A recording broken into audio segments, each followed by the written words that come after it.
Сәлем қыздар, ала бұйырса бүгін ата-енем Америкаға жол жүргелі жатыр.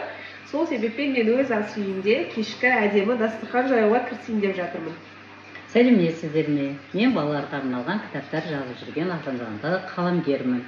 Бүгін бір өлеңімді осы видеоға қысқа мазмұнда дыбыстағым келіп отыр. Қабыл алыңыздар. Ол қызым саған айтам. Адам болшы, балашым, адам болғын. Аңдап басшы жолыңның оңды солын. Өмір теңіз, байқамай батып кетпе, қиын таңдау тағдырдың тура жолын. Үлкенге сәлем бергін, жолын кеспе. Құрметтеу парыз саған, сақтай есте. Батасын үлкендердің алып жүргін, аттанарда сапарға игі істе.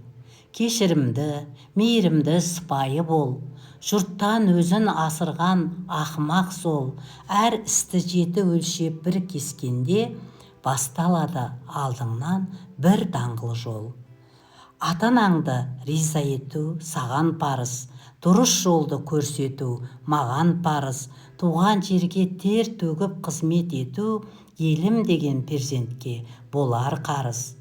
Дәстүрін бабалардың ұстап алам, қолдың кірі дүние ұшпап алам. Қанағат адамзаттың асыл қыры, ұғарсың бұл сөзімді болса санаң.